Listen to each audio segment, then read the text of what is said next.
Hello and welcome to Got Clutter, Get Organized, the conversation. I'm excited to continue our conversation with mothers, but also focusing on mothers. So today we have Dr. Jess Daigle, and she's really focuses on the NICU parents, but especially the moms. So Dr. Jess, thank you so much for joining us. Thank you so much for having me. I'm happy to be here. So before we get started into like just some tips and strategies for the NICU mom, what made you decide to be a doctor? Well, I always wanted to work with kids. I've especially always enjoyed babies. I used to do a lot of babysitting when I was younger. And so I thought I was going to do something around education with kids. But then I ended up reading this book by this family who had a premature baby. It was like their biography of sorts called The Long Dying of Baby Andrew. And after that, I fell in love with the idea of taking care of preemie babies. And a colleague of mine, his mom was an neonatologist. And so, well, classmate at the time, but not necessarily a colleague.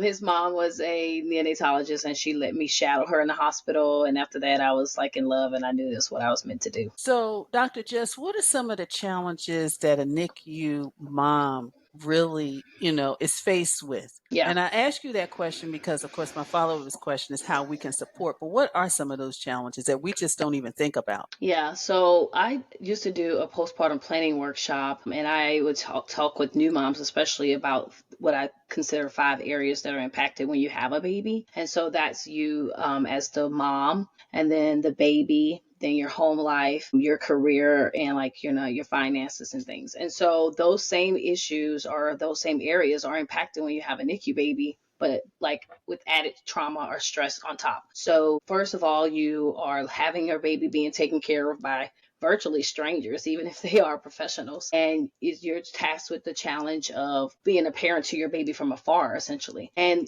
layered on top of that, you're worried about their actual health and well being. Like, will your baby live and survive? And then beyond that, will they have a quote normal life, especially depending on the circumstance of the birth, if they were born very early, if they have any genetic or congenital conditions that require long-term care. These things are very scary and frightening to manage. And then you're dealing with a lot of times guilt around feeling like you had played some role, it was some behavior, or it was something you did specifically that caused this to happen to your baby. And then, like I always tell families, life doesn't stop just because you have a baby. So whatever bills were due before you had your baby, whatever like circumstances you were finding yourself in financially, socially, emotionally, those things are just even more heightened now with this stressor of having a baby in the NICU. So it's really challenging for a lot of perspectives. And then, especially for like our Black and Brown families, you add on the layer of implicit bias and other challenges that they face. Your socioeconomic status plays a role into how you're in the NICU. I was actually a guest on a podcast yesterday, and she talked about the host was a white lady, and she talked about observing like the differences, just even her, like with her privilege of her husband being able to support the whole family so she can stay in the NICU, where some of our moms find themselves having to go back to work after a certain period of time. And they're like, well, what do I do? Like quit my job so I can be my baby, but then how will I take care of them when they come home? So these are the stressors that impact families. And again, like just being a new parent, you have to consider all these areas. But then when your baby's in the NICU, it's added stress. So, how can people, whether it's family, friends, community, how can they really support or almost just like together and almost organize that NICU mom? Because I know personally, and my situation was completely different when I had surgery. It was so Mm, nice for almost like 6 weeks. I didn't have to cook, Dr. Jess, because everybody just yeah. kept filling my freezer with See? food. So, what are some of the things that we can do to really bring support? I think first of all is being willing to support. I think sometimes people get into that kind of they kind of feel stagnant because they don't want to offend, so they don't want or they don't want to feel like they're being nosy or just anything, and so then they don't offer help. And then the other person needs the help, they don't want to ask because they don't want to impose, and so then you have this gap. And I've talked about this with an organization called Support Now, and what they do is they're kind of like the GoFundMe of support. You can create an account and log in and set up tasks like delivering food or walking the dog or taking care of other children, because some families it's not their first child, but they may be their first child in the NICU. So now they still have their other kids or their other children that they still are trying to also take care of. So ways to support is one, ask the person, how can you support? But then be willing to know that sometimes they may not have like some running list. And so then first ask and say, hey, how can I support you? And if they don't really come up with any ways, then do some practical things like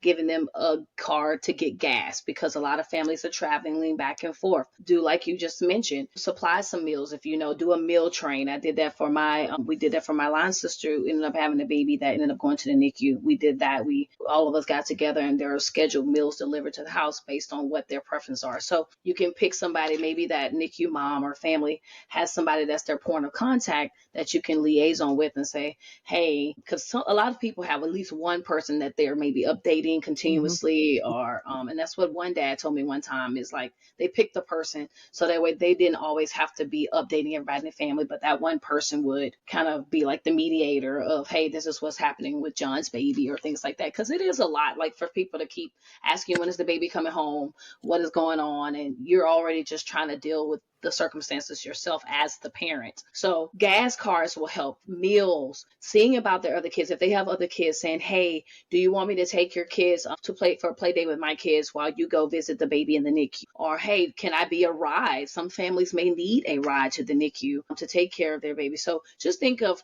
practical things. It's sometimes just things to lighten the load that they bear, and you'll be amazed. Like I said, a gas card can go a long way, and they may not ask you for it, but you could just go ahead and be like, hey, I was thinking of you. Put in a card. That way by the time they open it, they can't give it back. Because if you ask people, they will sometimes be like, no. But I do still think it's good to ask, because some people may be aware enough or at a stage where they have thought of something they particularly do need help with and can say, hey, I do need help with this particular thing.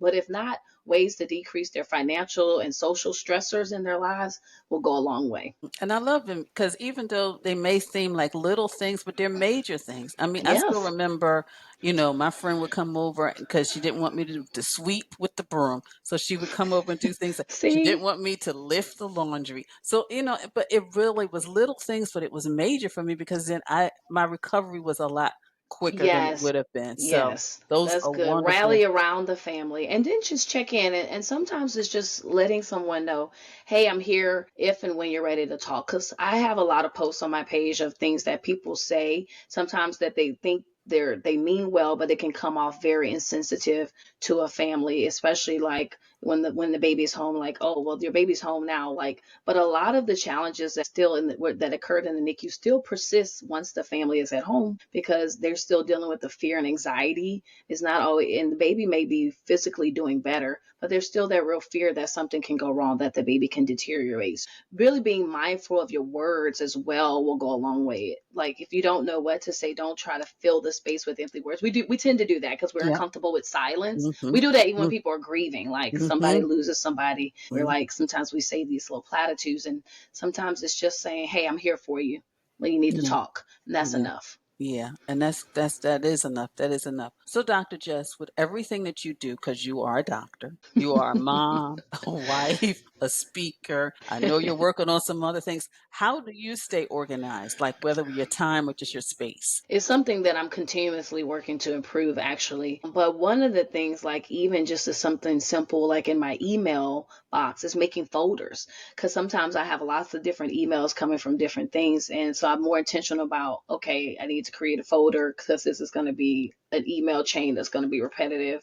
Like I just started mentoring like a student who wants to become a doctor and is part of this organization. And so I made a folder for that so I can put her emails in there so I can keep up with them, because a lot of times I'm like searching for stuff. I started using a planner better, using my phone even to put things in right away. Just kind of knowing when you know like what your core weaknesses are, like, oh, I have the potential to forget a lot of stuff because I have a lot of things going on. My son's got a soccer game, my daughter's doing dance, my husband's got this going on. So I really use my phone calendar, and I love still having a paper calendar to write things down on and just go and flip and look at it and say, I know what I'm doing.